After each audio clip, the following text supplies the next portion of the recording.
পৃথিবীর মানুষ শান্তি চায়, কিন্তু আধিপত্যবাদী যে শক্তিগুলো আছে তারা কখনোই চায় না পৃথিবীতে শান্তি ফিরে আসুক।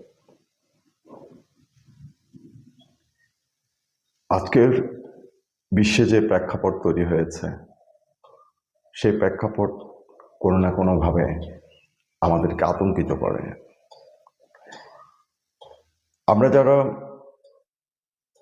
সবসময় চাই একটি সুন্দর বিশ্ব ব্যবস্থা গড়ে উঠুক, তাদের কাছে অনেকগুলো বিষয় কিন্তু আতঙ্কের।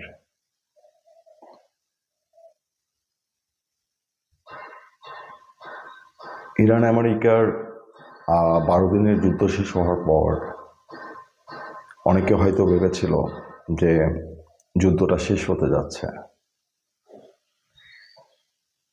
কিন্তু হঠাৎ করে 28শে ফেব্রুয়ারি থেকে যুদ্ধটা আবার শুরু হয়ে গেল। যেটা আমরা আগেই বলছিলাম যে এই যুদ্ধ সহজে শেষ হবে না।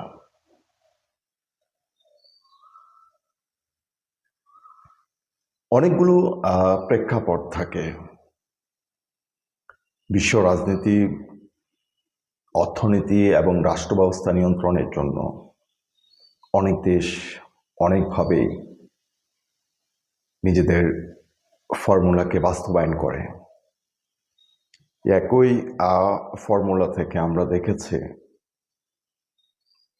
90-এর দশকে সোভিয়েত ইউনিয়ন যেন কোনোদিন আমেরিকার প্রতিদ্বন্দ্বী হতে না পারে, তার জন্য সোভিয়েত ইউনিয়নকে ভেঙে টুকরো টুকরো করা হয়েছে।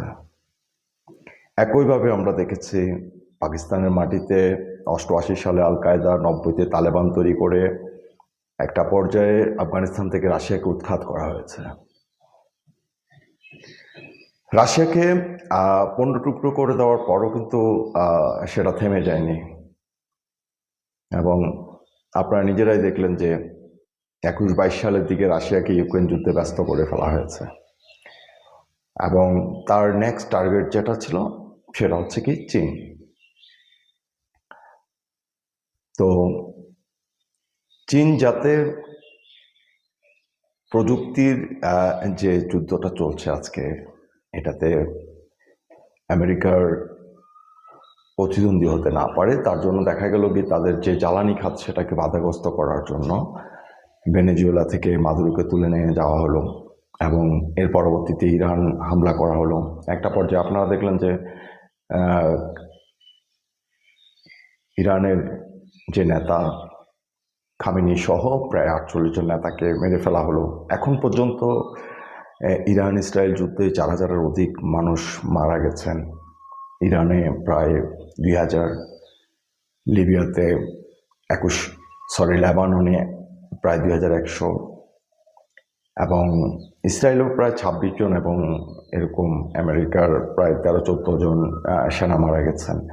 আবার অনেকেই বলার চেষ্টা করছেন যে প্রায় 30-40টার মতো আমেরিকান বিমান ধ্বংস হয়েছে, হেলিকপ্টার ধ্বংস হয়েছে, বিভিন্ন ধরনের বিভিন্ন মন্তব্য আমরা শুনতে পাচ্ছি। কিন্তু এই যে একটা বিশ্ব রাজনীতির খেলা চলছে, যার দাবার একটা গুটি পাকিস্তানের মতো বাংলাদেশ হয়ে গেল, এটাই আমার কাছে সবচেয়ে আশ্চর্যজনক লাগে। আপনারা অনেকেই দেখেছেন যে বাংলাদেশে 2026 সালের 12 ফেব্রুয়ারি যে নির্বাচনটা হয়ে গেল, এবং সেখানে আমরা দেখলাম যে নির্বাচনের মাত্র 3 দিন আগে বিএনপি জামাত তারা একটা বাণিজ্য চুক্তি করেছে যুক্তরাষ্ট্রের সাথে, যেটা বাংলাদেশের স্বার্থের সম্পূর্ণ পরিপন্থী। এভাবেই বাংলাদেশে একটা পুতুল সরকার প্রতিষ্ঠা করা হলো। একই পদ্ধতিতে আপনার পাকিস্তানে একটা পুতুল সরকার প্রতিষ্ঠা করা হয়েছে শাহবাজ শরীফের। তো এসবের পিছনে কিন্তু একটা অনেক বড় উদ্দেশ্য আছে আমেরিকার। সেটা কেমন আপনারা অনেকে হয়তো জানেন যে চীন এবং ইরান তারা 25 বছর মেয়াদী প্রায় 400 বিলিয়ন মার্কিন ডলারের একটা বাণিজ্য চুক্তি করেছে, যার মধ্যে চীন শুধুমাত্র ইরানের জ্বালানি খাতে 280 বিলিয়ন মার্কিন ডলার বিনিয়োগ করার কথা রয়েছে। এটা একটা ফ্যাক্ট। ইরান যেন কোনোভাবে অগ্রসর হতে না পারে এবং ইরান থেকে অল্প দামে তেল কিনে চীন যেন অগ্রসর হতে না পারে, এটার একটা খেলা কিন্তু শুরু হয়েছে। তো এই যুদ্ধের অলরেডি বলি কিন্তু বাংলাদেশ হয়ে গেছে। আপনারা দেখলেন যে 24 সালের 5ই আগস্ট বাংলাদেশে শেখ হাসিনা সরকারের পতন করা হয়েছে। একই পদ্ধতিতে মাত্র কয়েক মাস পর সিরিয়াতে বাশার আল আসাদ সরকারের পতন করা হয়েছে এবং বাংলাদেশের সরকার পরিবর্তনের কিছু আগে আপনার পাকিস্তানে ইমরান খানের সরকারকে হঠাৎ সরিয়ে দেওয়া হয়েছে তার সিন্ধ সফরকে কেন্দ্র করে। তো সব কিছু মিলিয়ে যদি আপনি হিসাব করেন তাহলে আপনি বুঝতে পারবেন এখানে কিন্তু বিশাল একটা ছায়াযুদ্ধ চলছে, যেটাকে অনেকে তৃতীয় বিশ্বযুদ্ধের ইঙ্গিত বলার চেষ্টা করেছেন। কিন্তু একটা পর্যায়ে আমরা যেটা উপলব্ধি করতে পারলাম, অনেকে হয়তো চিন্তা করেছিলেন বা ভেবেছিলেন ইরান আমেরিকা যুদ্ধ হলে তাতে রাশিয়া এবং চীন জড়িয়ে পড়বে, কিন্তু বাস্তবে সেটা হয়নি। আপনি নেপথ্যে থেকে কাজ করা আর সরাসরি যুদ্ধ করার মধ্যে অনেকগুলো পার্থক্য আছে, যার ফলে আমরা যেটা দেখলাম যে ইরান কিন্তু খুব বড় অঙ্কের একটা ক্ষতির মুখোমুখি হলো এই 40-50 দিনের যুদ্ধে। তাদের প্রায় 270 বিলিয়ন মার্কিন ডলারের মতো ক্ষতি হয়ে গেছে। তো এটা ইরানের জন্য কিন্তু একটা অপূরণীয় ক্ষতি। এরপরে দেখা গেল কি আপনার গালফ দেশের বিভিন্ন দেশে ইরান হামলা করেছে, যেখানে অনেকেই যেটা বলেন যে হরমুজ প্রণালী যেটা দিয়ে প্রায় 20% তেল রপ্তানি করে, সে প্রণালীটা বন্ধ হয়ে গেল এবং মধ্যপ্রাচ্যের আরব দেশগুলো ক্ষতিগ্রস্ত হলো, যেখানে ভারত এবং বাংলাদেশের অনেক শ্রমিক কিন্তু সেখানে কাজ করে, তাদের ভবিষ্যৎ অনেকটা অনিশ্চিত হয়ে গেল। তো সব মিলিয়ে এরকম একটা পরিস্থিতি যেখানে বাংলাদেশ সরকারের উচিত ছিল তাদের নিউট্রাল থাকা, সেখানে তারা কি করলো, তারা আমেরিকার পাতানো ফাঁদে পা দিল এবং সেই ফাঁদে পা দেওয়ার পর আপনারা দেখলেন যে বাংলাদেশের তেলের জাহাজ যেটা জয়যাত্রা, যেটা তেল নিয়ে আসতেছিল, সেটার উপর ইরানের IRGC, ইরানের নেভি তারা কিন্তু ফায়ারিং করলো, সেটাকে আসতে দিল না। এই যে আমেরিকার কোলে বসে যাওয়া বাংলাদেশ সরকারের, এটাতে আরও যেটা ক্ষতি হলো, ইরানের সাথে বাংলাদেশের যে সুসম্পর্ক ছিল সেই সুসম্পর্কটাও কিন্তু নষ্ট হয়ে গেছে। এর প্রভাব কিন্তু বাংলাদেশে পড়তে শুরু করে দিয়েছে। আপনারা অনেকেই দেখেছেন যে অনেক সময় বলে না যে অন্যকে ভালো বলতে গিয়ে নিজের ভালো মন্দটা বুঝতে না পারা বাঙালি। আমার মনে হয় নিজের পায়ে নিজেরাই কুড়াল মেরেছে, আমেরিকার ফাঁদে পড়ে একটা ষড়যন্ত্রের অভ্যুত্থান করে নিজের দেশটাকে নিজেরা ধ্বংস করেছে, নিজের পায়ে নিজেরা কুড়াল মেরেছে। কথাগুলো বলতাম না, কথাগুলো বলার অনেকগুলো কারণ আছে। একটা সময় বাংলাদেশকে মনে করা হতো দক্ষিণ এশিয়ার রাইজিং টাইগার। বাংলাদেশের রপ্তানি $40 বিলিয়ন ছাড়িয়ে গিয়েছিল। তো সেই বাংলাদেশ হঠাৎ করে আমরা দেখলাম যে $10 বিলিয়ন রপ্তানি কমে গেছে, 62% বিনিয়োগ কমে গেছে এবং নতুন সরকার দায়িত্ব নেওয়ার সাথে সাথে আপনারা আরও একটি বিষয় লক্ষ্য করলেন যে গত 2 বছর ধরে শুধুমাত্র বাংলাদেশের রিজার্ভটা বাড়িয়ে দেখানোর জন্য কোনো টিকা কেনা হয় নাই। আবার সরকারে যারা বসেছেন তারা এটার জন্য শেখ হাসিনাকে দায়ী করে বিভিন্ন প্রপাগান্ডামূলক বক্তব্য দিতে শুরু করলেন যে শেখ হাসিনা টিকা কেনেনি। কিন্তু সত্যটা কি? সত্যটা হচ্ছে 2022 সালে শেখ হাসিনা প্রায় 2000 কোটি টাকার টিকা কিনেছেন। 17 কোটি ডোজ শিশুদের জন্য টিকা কেনা হয়েছে। এবং আপনারা এটাও দেখেছেন যে জাতিসংঘের সদর দপ্তর থেকে শেখ হাসিনাকে ভ্যাকসিন হিরো উপাধি দেওয়া হয়েছিল। প্রায় 94,000 শিশুর জীবন প্রতি বছর বাঁচিয়েছেন শেখ হাসিনা। তো হঠাৎ যারা যুক্তরাষ্ট্রের কাছে মুচলেকা দিয়ে সরকার গঠন করলো, তারা যেটা করলো, তারা যখন একের পর এক শিশু মারা যাচ্ছে, প্রায় 2 শতাধিক শিশুর মৃত্যু হলো, তখন তারা ঘোষণা দিল যে তারা 604 কোটি টাকার টিকা কিনবে। যেটা হয় সেটা হচ্ছে, আপনি যে কোনো কিছু হওয়ার আগে থেকে যদি ব্যবস্থা গ্রহণ করে রাখেন তাহলে ক্ষয়ক্ষতিটা কম হয়।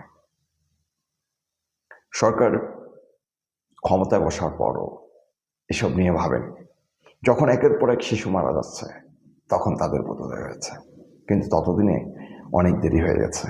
কারণ আমাদের হাসপাতালগুলোতে প্রায় 25,000 শিশু হামে আক্রান্ত হয়ে জীবন মৃত্যুর সাথে লড়াই করছে। আপনারা গত কয়েকদিন আগে দেখেছেন যে বাবা শিশু সাদমানকে কোলে নিয়ে হাসপাতালে এসেছিল জীবন বাঁচানোর জন্য,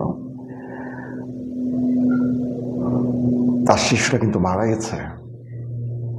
সে মৃত শিশুকে কোলে নিয়ে সে হেঁটে যাচ্ছে। তো এমন আশঙ্কা বাংলাদেশে অনেক মা বাবাই করছেন, কিন্তু সরকারের এসব নিয়ে কোনো মাথা ব্যথা নেই। কারণ 3.5 মাসের আয়াতের মৃত্যুর পরও সরকার বলেছে না, কেউ তো মারা যায়নি। এটাই শুধু না, যেখানে শেখ হাসিনা যে মুড়িং টার্মিনাল করে দিয়েছিলেন 8,000 কোটি টাকাতে, যেখানে প্রায় আপনার যদি শুধুমাত্র অপারেটর নিয়োগ করা হতো, সেখানে আমাদের বাংলাদেশের প্রায় 1 মাসের ক্রুড অয়েল সংরক্ষণ করে রাখা যেত, 1 সপ্তাহ ডিজেল সংরক্ষণ করে রাখা যেত। গত 2 বছরে এই সরকার সেটা করে নাই।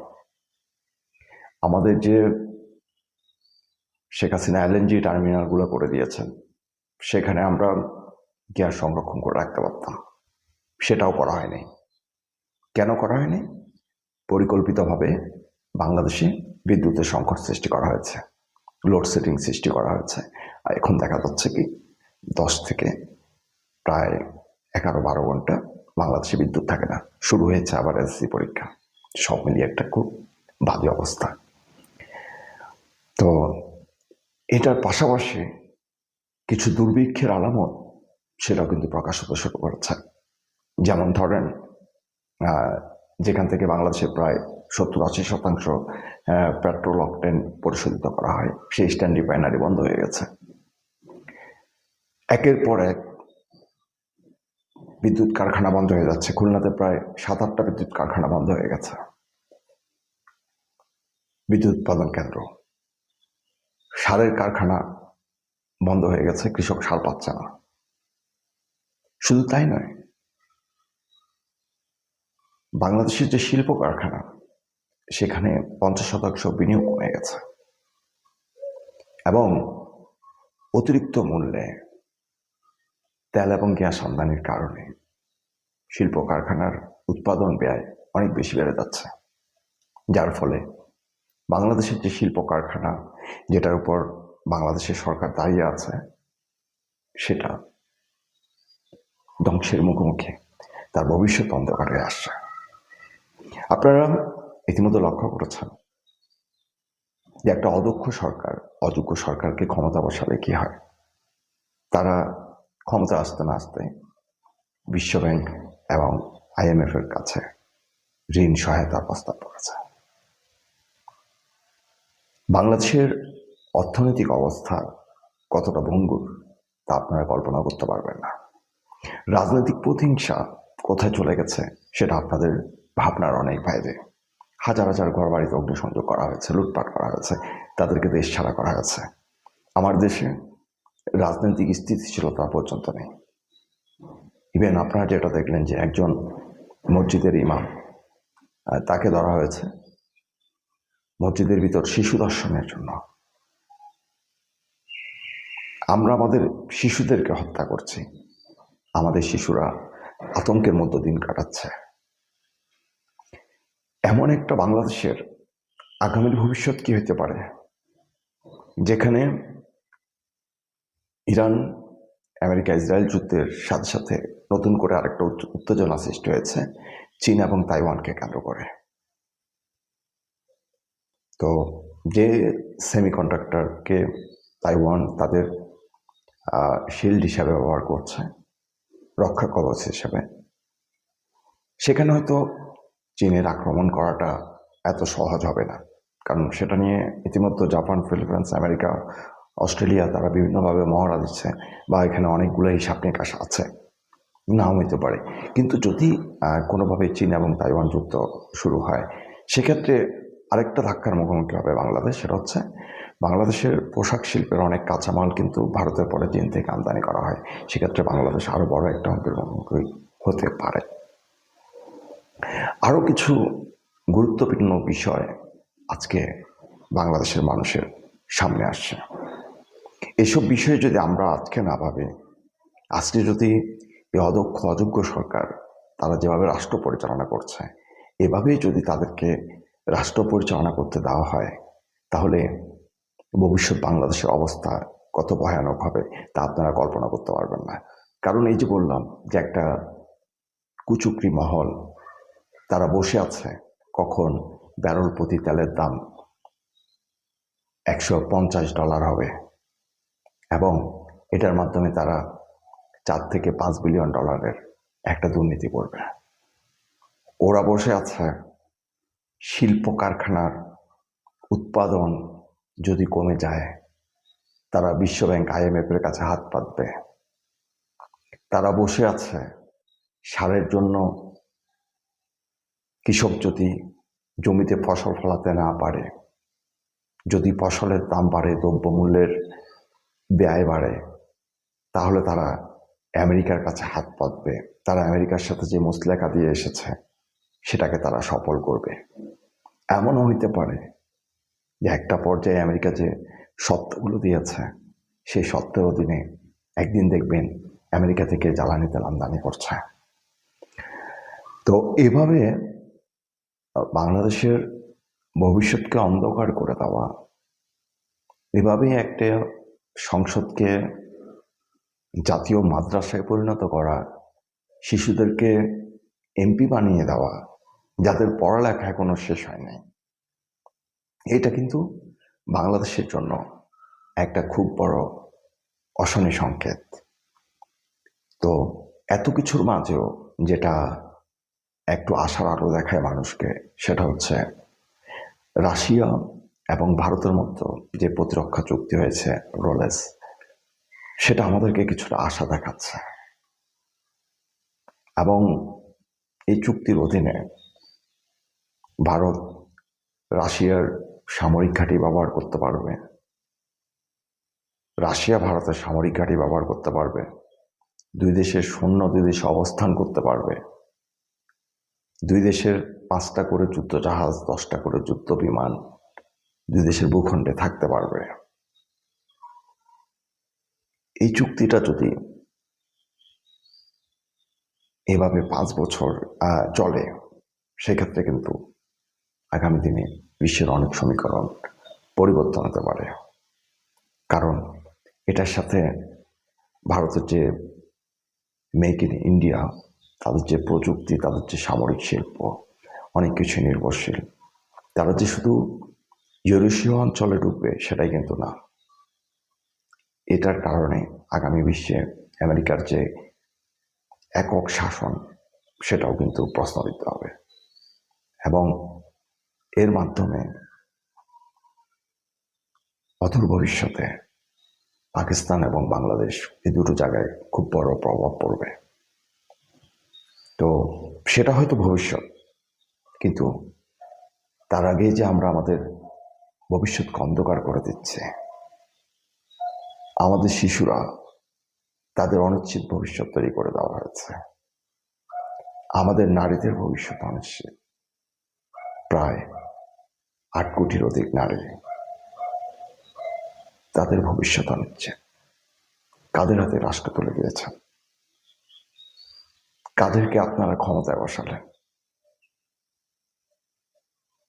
যাকে দূর দূর করে তাড়িয়ে দিয়েছেন সেই শেখ হাসিনা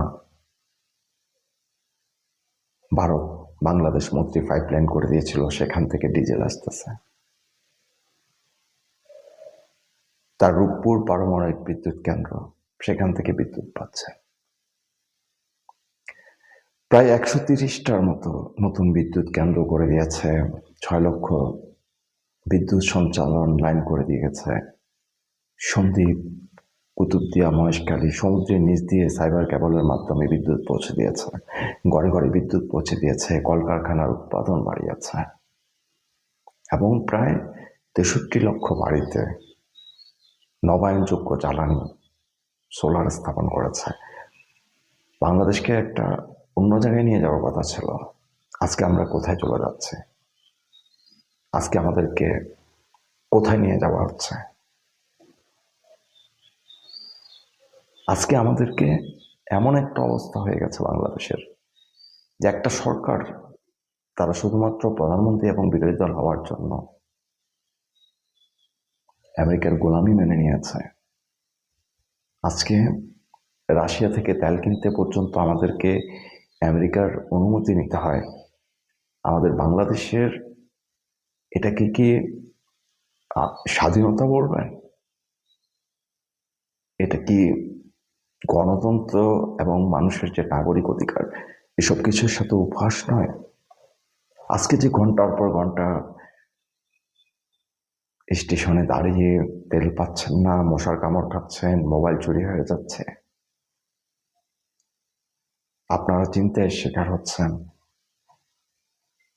আজকে যে শিল্প কারখানার উৎপাদন ধ্বংস হয়ে যাচ্ছে, আজকে যে আমেরিকার সাথে চুক্তির কারণে বাংলাদেশের স্বাধীনতা ও সার্বভৌমত্ব এগুলো হুমকির মুখে পড়ছে, এসব বিষয় কি আপনারা আদৌ বোঝার চেষ্টা করছেন? যদি সেটা বোঝার চেষ্টা না করেন তাহলে বুঝতে পারবেন যে আমেরিকা এবং ইরানের যে যুদ্ধটা চলছে, আপনারা কয়েকদিন পর দেখছেন কি সিজফায়ার হচ্ছে, দুজনই ব্লকেট দিচ্ছে, আবার ব্লকেট উঠাচ্ছে। এটার মূলে বলা হচ্ছে ইরান যে নিউক্লিয়ার এনরিচমেন্ট করছে সেটা আমেরিকার হাতে তুলে দিতে হবে। ইরান বলছে 5 বছরের জন্য দিব, আমেরিকা বলছে 20 বছরের জন্য দিতে হবে। হ্যাঁ, তো এভাবে যে একটা খেলা চলছে,